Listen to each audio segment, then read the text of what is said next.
Welcome to another edition of Africa Frontiers of Innovation. It's a thought leadership initiative created by Canon.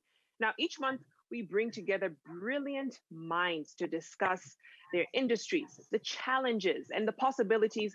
And of course, because we are in the middle of a global pandemic, how they're navigating through this very unique season and major disruption.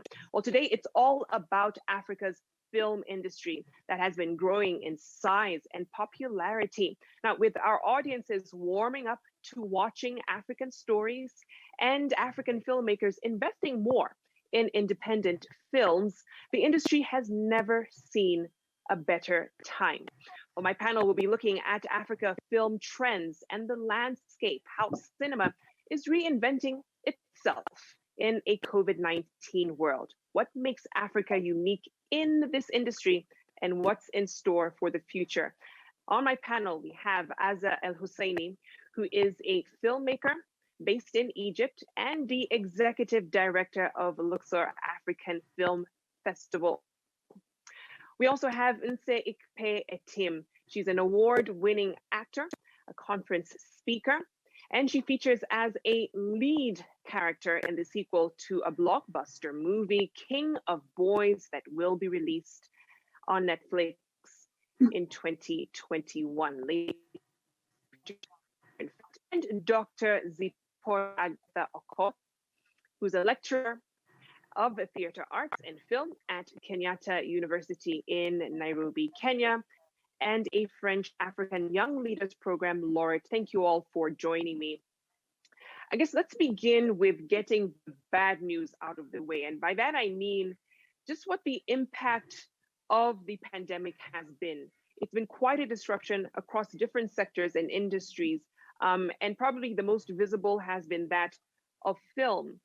From where you sit, in terms of postponement and closure of sets, staff who were laid off, projects literally brought to a standstill. What has the financial loss been like, the hit?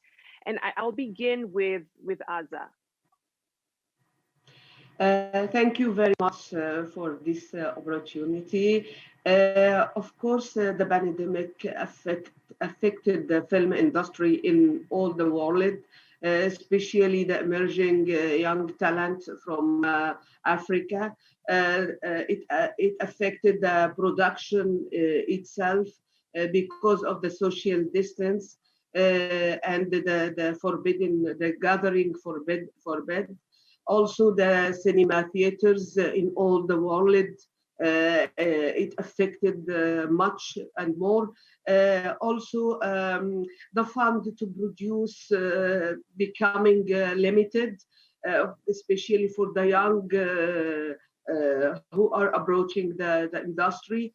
It really affected all, maybe except the online platforms who gained a lot from staying home individually or with families, seeing the films or the series through the small screen or the mobile, very, very small screens. I see it affected the art of cinema itself because the limitation of the production, the screening in the cinema theater, it was really issue because the film it must be seen in the big screen. So this pandemic made us staying home. The audience stayed home and they have nothing to do except seeing or watching films through the online platforms. It affected much, especially in Africa, because Africa is a young mostly population. So that and also like consuming everything produced by the big world, and even in the last few years, the cinema in Africa was uprising but it affected so much last year because of the pandemic. Right. No, absolutely. And Zipporah, let me bring you in there because as Aza has said, a big part of the film experience is screening. It's being in the cinema, it's watching on a big screen. But when you don't have those spaces available, how much of an impact is that just on the general cinema experience? Thank you, Yes. Victoria. Sorry, that was going to Zipporah. Yeah, go ahead. Yeah, thank you, Victoria. The cinema experience is not just about the movie. It's about networking. It's about meeting people. It's about the audience having a moment to share and interact with the director, take photos with the actor, and have that experience. Some people cherish such moments. There's sometimes you go to somebody's Facebook page or even some people to their houses, and they're just so proud of that one moment that they met this big actor or they met this director. And so it's not just about the movie, it's about the whole experience. So when that is taken away, even for us as actors, we create for the people. Yes, we need the money, but we create for the people. So when we can't take the work to the cinema, then that direct feedback of how is the film, we are denied that because sometimes you don't need people to say it. You can tell from the way they feel when they're leaving the hall. So we need to have that reassurance that, wow, they enjoyed it. It was a standing ovation. Everyone left smiling, or everyone just left immediately without wanting to stay. Those are nonverbal appreciation that helps us as directors know how the feedback was. But in general, I think also in terms of money, the first income that a producer gets, even before it goes to other platforms, is from the cinema, from the premieres. And now we can't have the premiere experience. We can't have that first monetary appreciation just to help us know how it's going to do on the platforms. So yes, there's a pandemic, but we need to find a way of balancing. How can we allow people to still watch? How can we still allow people to interact while keeping to the protocols? Because we have seen concerts happening where people go, there's the squares being done for people to be able to keep distance. So how can we do this even for outdoor cinema? So I think we just need to reinvent ways of having people watch more, taking the cinema to the people. And yeah. I really hope we start to see a revival of drive-in cinemas. It's a wonderful experience. Nse, let me bring you in because you're at the heart of African film royalty, Nollywood. It's such a huge industry. How did the pandemic affect actors and filmmakers in your country? Hi, Victoria. Thank you. Hi, everybody else. How do I put this? It has been a new experience for actors and filmmakers generally in Nigeria. Last year was particularly difficult. A lot of sets closed, literally shut down, couldn't even continue because it just happened. And then when there was a bit of a laxity in the lockdown, we tried to film through it with the COVID protocols in place. It was extremely difficult because we couldn't do so many things and we had to get tested.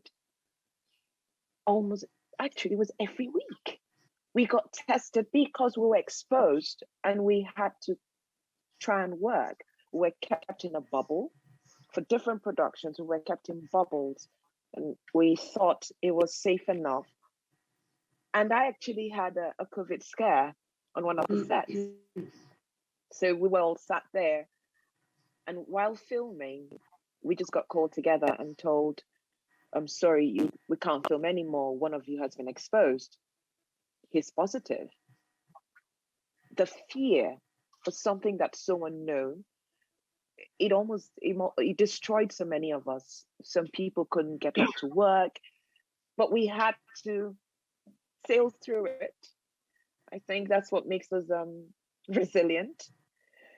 We gathered round, we spoke to him, we thought, if we've already had it, if we've already been exposed, we might as well finish it.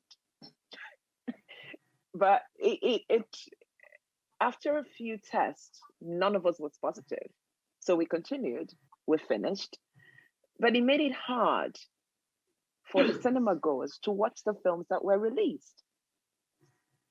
The people who normally would want to see 10 films would try and see one because they're scared. So it made it really difficult. Even the cinema owners really took a bad hit, I think. It was bad. And then it spilled into NSARS. So we had the big riots in Nigeria, in Lagos in particular, before it went nationwide. So everything came at a really bad time. And so we stayed hungry for film and food. Because you were locked up, you couldn't do anything. So it affected us in different ways, and especially our mental health. So that's what it did to us, I think, Victoria. No, and I'm glad you spoke to, I guess, what you'd call the invisible impact of the pandemic on mental health. You know, people were affected by not having work to do and sets to go to. You know, you're so used to such a busy cycle in terms of the work that you do. But let me come to Aza in terms of during this period, what kind of work are you seeing filmmakers, writers releasing now? You know, at least from what I've seen, there's a lot of short films now, a lot more impactful, thoughtful content coming out. But from where you sit in Egypt, what are the opportunities that filmmakers and writers are getting into right now? Victoria, in Egypt, we have a long history in cinema industry. We began just from the first moment of the 19th century, like in the time of inventing the machine itself. And we began the production from 1905. So we have a long history in film profession, in film industry. We have a mainstream cinema. We have a box office. We have a huge audience who are, you know, they have the habit to go to the cinema. But in this year and a half, it was like many lost their jobs, and the cinema owners have been in an issue because it had to. Sometimes it closed, and sometimes it worked like in the basis of 50% of attendance. This affected, of course, the young, especially the young, who are approaching the industry. How can they solve this, or what could be done? Is, like you said, the short is a solution. Other solution is the documentary also, because it just need like a minimum crew, a digital camera, and a brilliant idea to make a film. So I think it was like escape, because making a long feature narrative film is a huge action, and it needs a lot to plan, to fund, then to produce, and the solutions were also writing is a solution. Like take time to write ideas, new ideas, scripts, developing scripts. This like many have done this during the last 2 years in Egypt. I could see that also in Africa, because it is similar. It is the same main problems who are facing African countries is like mutual. So the shorts and the documentary writing, waiting, collecting funds, like African funds as a solution, something like that, to work on this moment, which is on all of us. Absolutely. And let me bring Zipporah in on that, because when you're looking at the creative process for many writers, filmmakers, the money just is not there, especially now. Zipporah, how difficult has that made it for creators during this time to still be able to churn out content, to still be able to connect and interact with their audiences? Generally, there is always no money, especially in a small industry like our Kenyan film industry. So the pandemic has made it worse. Now there is no money. No, nothing at all. However, people are trying to collaborate. We have got people who have equipment who now, instead of the equipment lying there, they're collaborating with the producer who has got a story, and some actors who are ready to perform and be like co-executive producers in the story. And so people are making stories, small stories, minimalist crew, minimalist actors. Instead of having crowd scenes, you just have 2 or 3 actors. And then also you have very few locations. It can even just be everything shot within one location. So people are finding ways to do stories in a very minimal kind of way. However, when it comes to production, there are still costs that must be incurred: logistics, transport, food. And so this is where the challenge comes in. And so a producer must still be able to push into their pocket. Let me say for us in Kenya, though I have not been lucky, but we have had some grants from the Kenya Film Commission last year and also this year. And so that has really helped in the stories, in the producers continuing to tell some stories. So we are still waiting to see these stories come out from those who got the grant last year. And even those who are getting the grant this year, I don't think they've gotten the money yet. But with this, I think it's a good start. It's a step in the right direction. There has also been very little, how do I call it, international productions.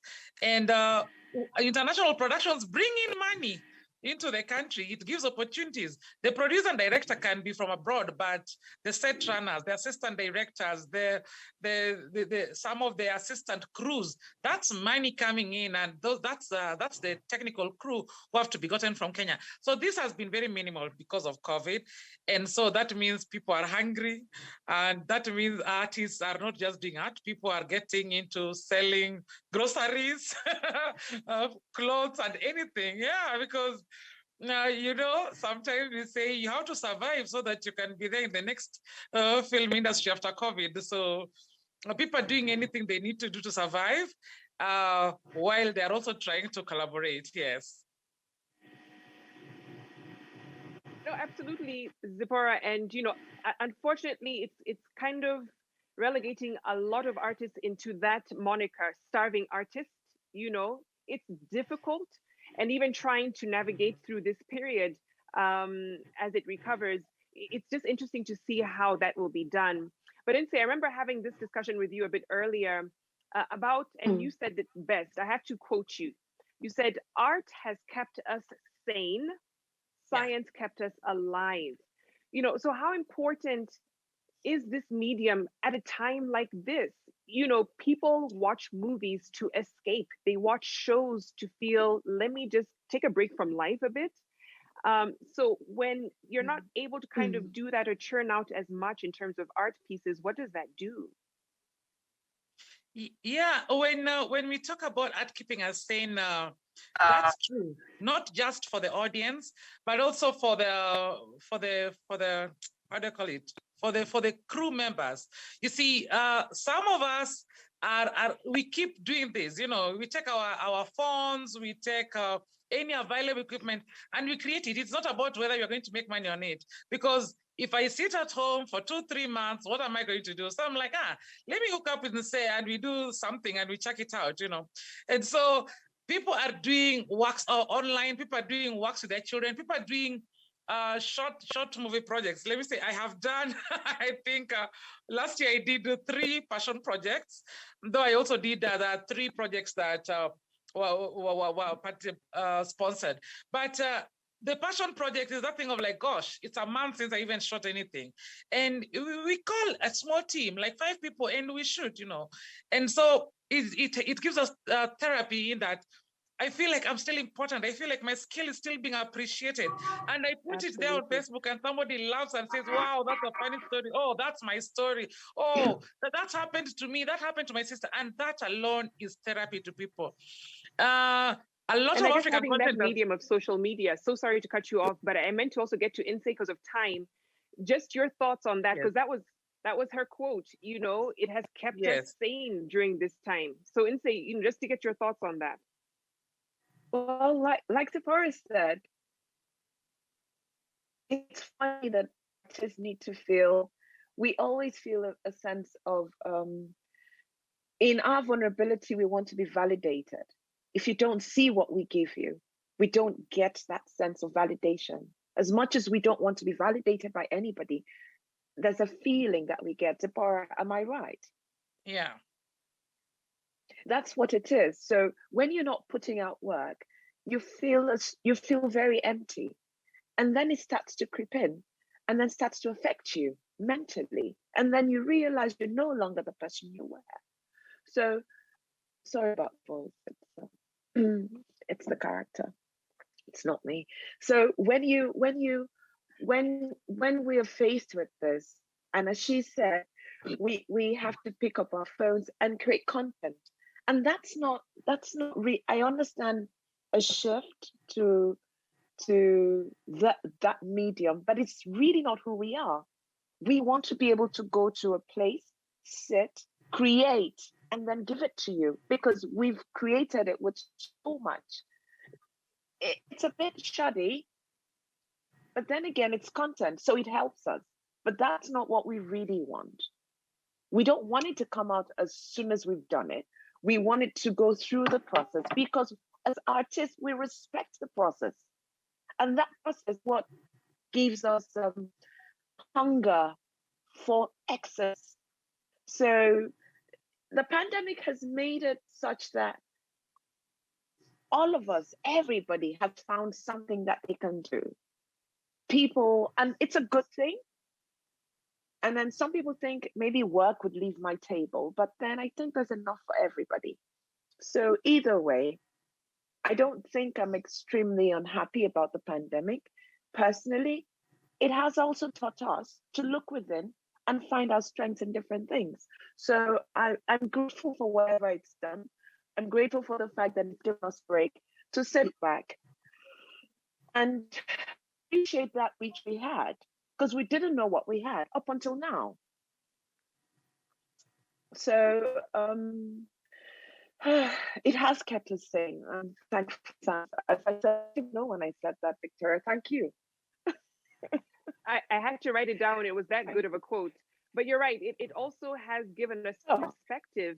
Azad, let me bring you in here, because when you're looking at the entry of platforms like Netflix, here in Kenya, we have another one called Showmax, which is South African, VOD. So the thought from filmmakers was, this is a major disruptor.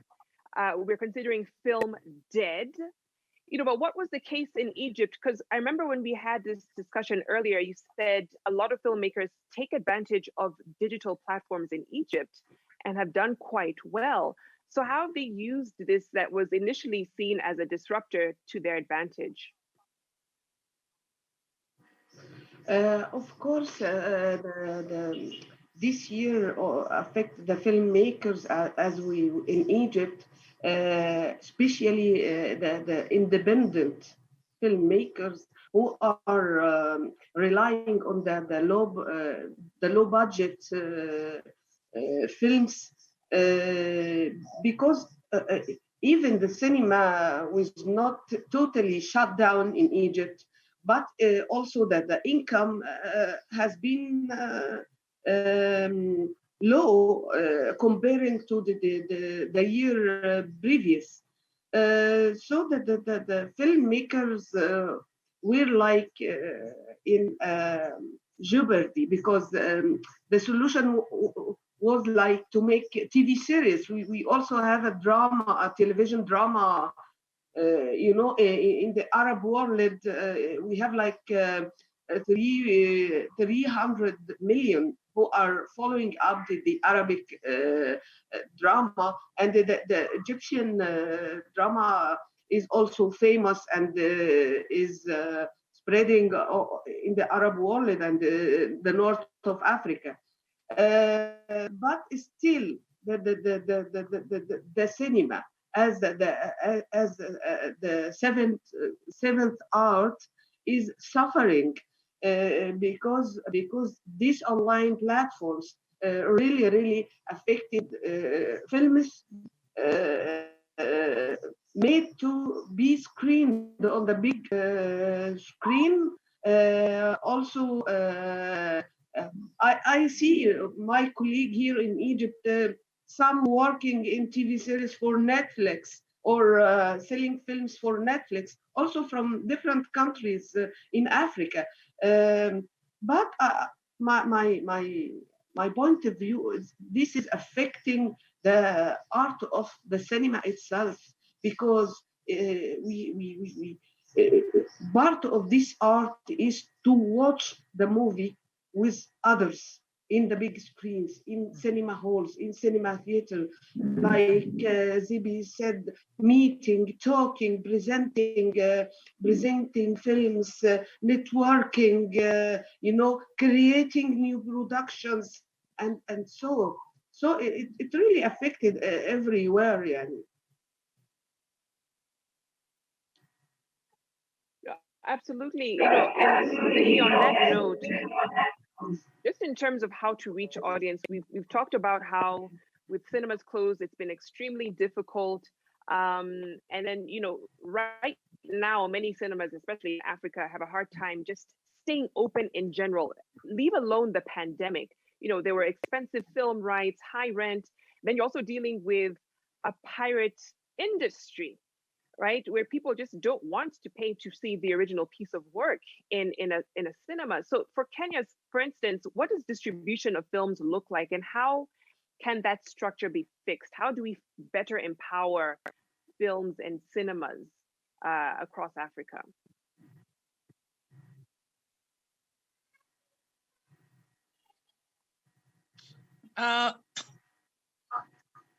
That's a question for me, I believe. I don't know whether I got lost. That's a question for you. Yes, yes. Yeah, well, in Kenya, the distribution has been a challenge because we have got very few distributors in general. Most of us rely on international distribution for our films. So a lot of us have to reach out to South African distributors and even Nigerian distributors. But recently, we also have Okada Media, who I think are French and also based in Kenya as distributors, and they've been trying to take our works to the next level. However, still that one reaches a very minimal level of audience because not all the, let me say, if we have 100 films produced, only say 5 or 10 end up reaching the larger networks that basically Showmax and Netflix. So the others have to find a way to screen locally. And so people have also been trying to share their films on YouTube. Like after a premiere, people are doing their films and taking them on YouTube so that hopefully you can get 1 million views and YouTube can pay you something. So that has been one way. There are also people who are trying to monetize through their website. So you create a website for your film. And then we also have TV stations. There are some TV stations who have been able to take our films. KBC last year took a lot of films. NTV has also been able to take a lot of films. And there was a time K24 in Kenya, another local TV station, was screening a Kenyan film every Saturday night.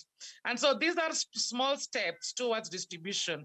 But I think we need to find people whose sole purpose is on distributing the content, not just producing. That way, as a filmmaker, I can just produce knowing that somebody is going to buy this kind of film. Whether they tell us they want action-packed film, then people will create that. They want romantic dramas, people will create that because we want to make money. So in East Africa in general, not just even in Kenya, in East Africa, we need strong distributors who can understand the scope of our work and let it be seen to the world. Currently, less than 5% of our work is being seen. You mentioned less than 5% of works being seen. Is this because of the distribution channels? Yes, it's because of distribution channels. Because we Wow. also have, So I think, My Movies Africa, which is, and Vumi Central in Kenya, which is like you pay per film. But if you look at our culture, we like paying for things monthly. So most people will pay once because somebody has heard that film is there, but they won't go back to watch more films. So still, it's a very challenging concept, but we need a way out. Indeed, we do, because just to think of the sheer effort put into those projects, you want it to be seen. You know, that is such a shocking number, 5% of content. You know, Azza, Yeah. in where you sit, because I know you also have directed a number of shorts and medium long documentaries for Egyptian TV. You know, what's the general uptake for such pieces? Are you finding that even now during a pandemic, has it changed in terms of consumption from TV stations? Has it gotten a bit higher, for instance? You mean the situation of Egyptian television? In terms of Egyptian Or television and uptake of local content, yes. Of course, we have two channels here beside the private sector and the independent is the Egyptian Film Center, National Center, and also the Egyptian television. The Egyptian television were producing films, narrative or documentary or even short films, and screen it in its channels. But now, like from 12 to 11 years, nothing to be produced connecting television with the film industry. And also concerning our national film center, we had before also fund, governmental fund to and independent committee to help contributing funding Egyptian film.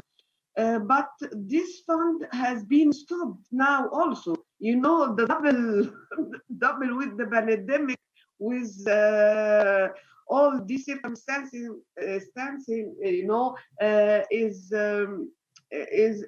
not a good situation. The young are depending on the crowdfunding, looking for fund from Europe, from any other sources, like self-funding or helping, because the official has to be fund is not exist now in Egypt. So the young, especially who are working in the low budget independent film, are suffering. The online platforms, series or films could be a solution for some, not only in Egypt, but in some other African countries also. But I think this is somehow could be not good for the film industry. It could help the young now for this moment to be, you know, still working in the trend and producing and making films. But I think on the long run, it will not be good, you know, situation for the art of cinema, as I said. Also, there is another issue concerning the film festivals as, you know, a unit in the circulation distribution, which has been affected so much during the last 1 year and a half because of the pandemic. The festivals, you know, were very important to distribute, to connect, to co-produce upcoming films and to promote the existing films. With these online festivals, I think it's not the same influence. It is more or less The young need to connect, to talk, to present their films, to interact with the real audience. Many issues to be discussed in this influence of the pandemic.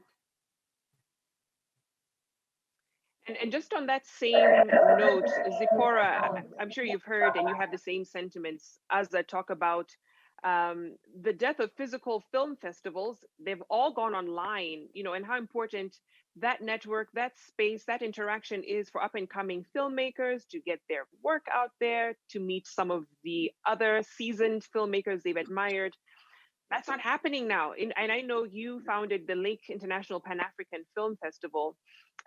So for you, where you sit, and I know this well, having also been executive director of Luxor, what are the frustrations and what are some of the remedies you're trying to put in place to ensure that that still kind of is kept alive, even though it's online? First, let me say we thank God. Like last year, amidst the pandemic, we still had the LIP Festival because we said the 5th edition is a golden year without the 0, yeah. But so we had to have it. And so it is very tough because a lot of festivals did not take place last year and even early this year because of this same pandemic. Because a festival, just like the word, it's a festival. It's about people meeting and celebrating. When there's no that physical contact, a lot is lost. However, on our side, what we try to do, we tried to make the sessions as interactive as possible. We ensured that the workshops are going on and the panel discussions, sharing it on all social media platforms. We were live on Facebook and YouTube for all the 4 days, sharing the discussions, and also requesting our panelists, people to keep sharing their contacts on social media. That way, when somebody has watched and would like to follow up, they can be able to share with that person more information or even just more communication over email. So it is not easy because also funding reduces because somebody asked, but now you're going online. Why do you need funding anyway? And so that was hard. And then also there's the issue of copyright, screening of films, because there's the issue of, I want to screen my film in your festival, but you want to screen it online, and so somebody else is going to watch it. And so there's a lot of copyright issues that comes with that also. So that's also another technical hitch that we had to face. We are partnering with platforms. Right now we have got people like Rootflix, even Showmax, and even StarTimes who are helping people to screen the films. But something is still lost. You see, now the film is there for the 4 days of the festival, but people are not watching it at the same time, laughing at the same time, asking the filmmakers questions at the same time. All this is lost. I think we love the human touch. That's why we have festivals. And we can only hope that this is over soon. But one thing I think we have also gained is that seeing that we were able to reach over 30,000 people, yet every year when we have a festival, we always reach just around 2,000 people physically. I think coming forward or going forward, we will be able to have an integrated festival so that we can have people who are able to come and attend and share networks and create collaboration come. But also those who are not able to raise funds to attend the festivals can also be able to share it live. So there's a beautiful thing that has come out. We noticed we can do this. And so we hope so. But funding has reduced for the filmmakers, for the film festivals, and for everyone too. Certainly. And I can see INSEE just vigorously agreeing with you and reacting to what you've just said, because it's such a huge part of the experience. I mean, INSEE, they're not happening, the film festivals are not happening anymore. What kind of impact has that on the actors as well? The traveling experience and going for festivals is a different kind of, in quote, high, because you're going to meet people of like minds. You're going to interact, as they've both said. It's the human touch is extremely important, because before we realize it, you can't laugh with people. You have to laugh on your own. And it doesn't make it interesting. You want to hear them speak to you. You want to meet people that you adore. And even as actors, we do have actors we adore. I thoroughly enjoyed when I go for festivals. When I was at the Durban Film Festival, it was a lovely experience. Then you get to sit in cinemas as a juror, watch the films. You can't do that anymore. So you watch the films as though you were just watching the films, and then you have to say you have to pick this ones, but no. So I think that, as she said, the pandemic has done a number on us, but I think we can integrate both. So the festivals can reach more people, that people can still attend. I'm truly hoping that, I don't know, if the vaccines work, that we can move ahead of this. I don't know. Science had better keep us alive because we need to stay sane. That's how it is, really. Absolutely, absolutely. And Azza, let me come to you, and I want to encourage those watching the conversation. If you have any questions, please head over to the comment section on Facebook and on LinkedIn, and also direct your question to one of the panelists that you heard in this session. Azza, we have to talk about something that makes film even possible, and that's equipment, right? Yes. High costs make it such a barrier for filmmakers to even get into the space. So how do you deal with a bottleneck like this in terms of how it impacts the growth of the industry in Egypt, for instance? What options, are they taking, and how can players like Canon get into that space? I see always the art of cinema and the birth of the cinema industry always used the technology to improve the art itself. Also to improve and the production, the post-production, everything. And I believe that in the last 20, 25 years, the birth of digital helped a lot the independent trend in the whole world. And in Egypt also, we have a powerful trend, independent, relying on the digital and the low budget and the low minimum crew to make an artistic film. So the equipment helped a lot to make films, not only for the big companies or the huge production sectors or so, no, but for the young also, who could making a good, powerful film, and we could see that in Africa. For the last 15 years, more young are participating in festivals in all the world because the equipment, like you said, give them the chance to express, to tell their stories, and use the modern digital to make like an artistic style filming. It's very, very important, and they gave the industry a huge step to enrich the industry itself. Certainly. And Zipporah, how are Kenyan filmmakers managing that? Just to get your hands on equipment can be quite difficult. Again, we said because of the barrier of price, but what's happening in Kenya in terms of them managing that obstacle? Right now, collaboration is coming on very handy. I must say, film studios, one of the biggest equipment companies in Kenya, have been doing a good job. They helped us in our film Midlife Crisis when we were shooting, and they've helped quite a number of filmmakers also. We also have quite many others. They're excited to come through because sometimes equipment is like a car. The more it stalls there, the harder it will be to start the engine. So they are collaborating with filmmakers to be able to at least also have their name go out there, like these people partnered with these other guys to do this film, and that can bring for them business, even international. So there's collaboration in terms of equipment. People who have got camera are also coming in to collaborate.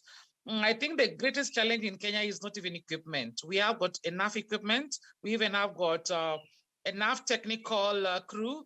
Our problem is mainly distribution. After we make this film, where next? But there's enough equipment around. Yeah. Inse, I'm curious from your perspective as an actor. I know you come across a lot of scripts, and you mentioned such a tough time it has been in terms of the pandemic and SARS, which made global headlines, and just the realities of what's happening around you.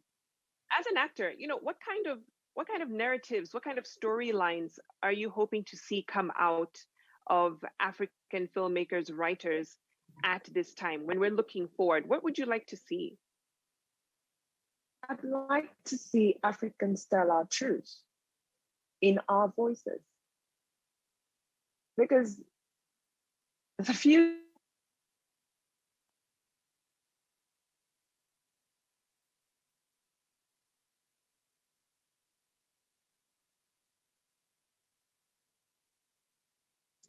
be told in a pretty different way from what we see it as.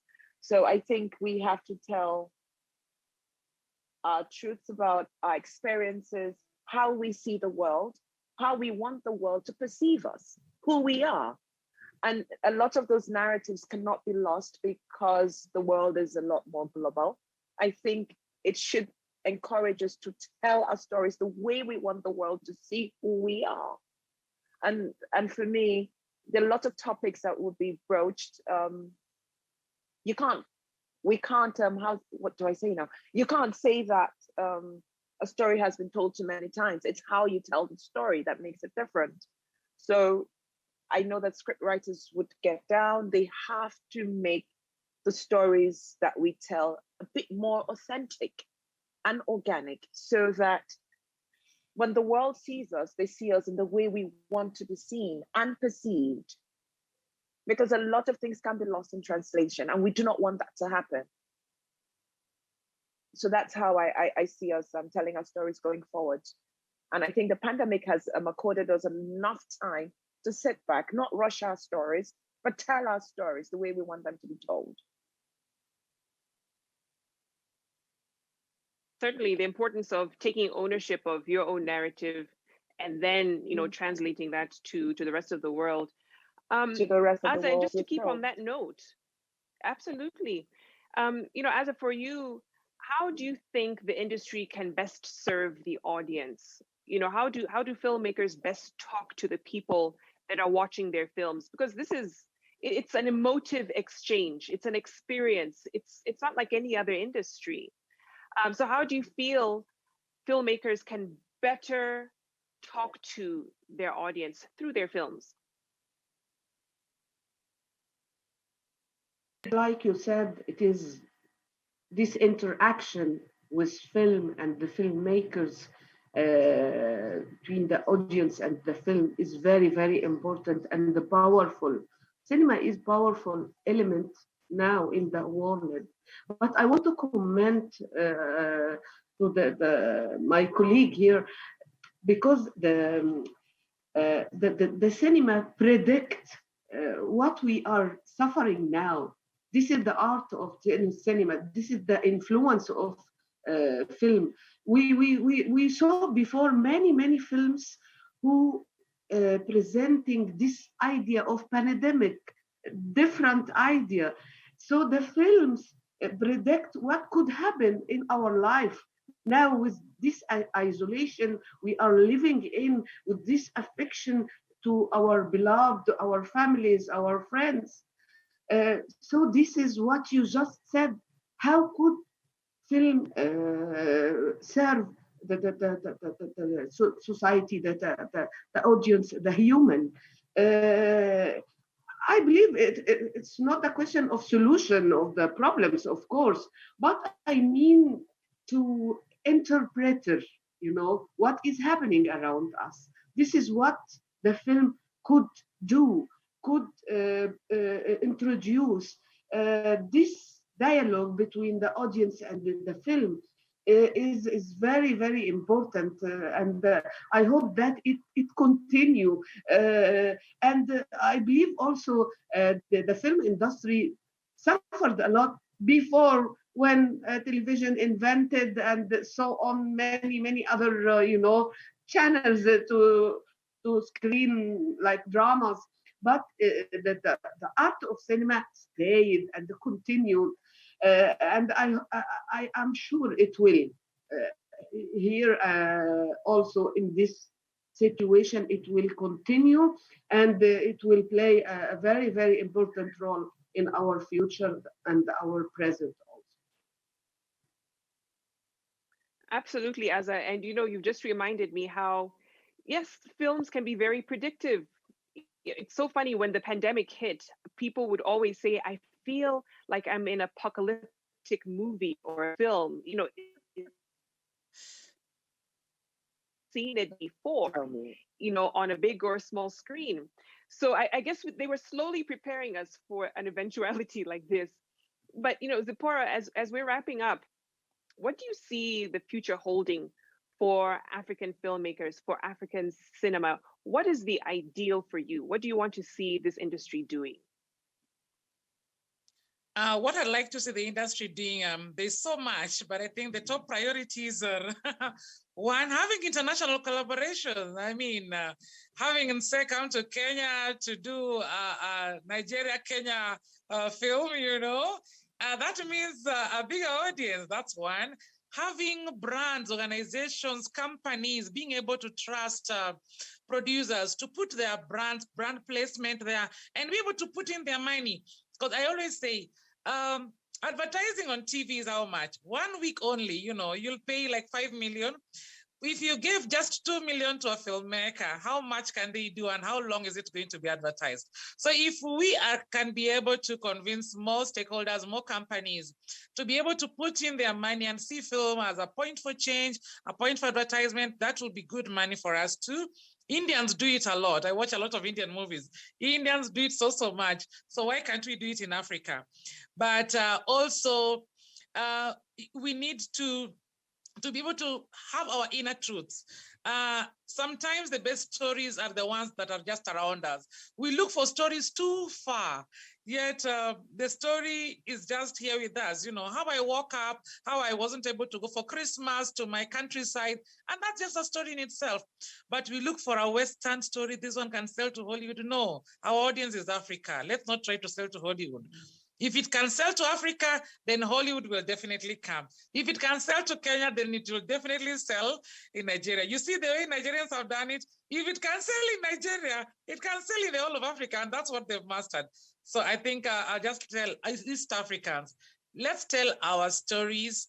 The best story is your story that you're too scared to tell. That's the best story, trust me. Yeah. And I always like saying, what a fantastic... Today yeah, is tomorrow's history, Victoria. Today is tomorrow's history. So let's not tell youth like, you don't know your traditions. Oh, can you tell stories about the history of Africa? Today is my daughter's history of tomorrow, yeah. Very true. And it's such a lovely note to leave it at, being proud of our stories, being proud of our heritage, and putting it out there to the world. If it's good enough for us, it certainly is good enough for a global audience. Thank you so much to Zipporah, Aza, and NSE for your insights. And to all of you who've been joining the conversation, I can see from Turkey, thank you so much for joining the conversation. Uganda, we also have someone from Nigeria. Thank you so much. France, South Africa, and Zimbabwe. Thank you for keeping us company. And Jakarta as well. Wonderful, fantastic. So we're reaching the world with this discussion. Hopefully you are inspired. And go head out and watch your favorite film in honor of this conversation. Support local artists as well. Hopefully it's something that's local to you and that you can appreciate and share with your friends and family. That does it for this edition of Africa Frontiers of Innovation. My name is Victoria Rubadiri. We'll see you again next month for another exciting conversation. Bye.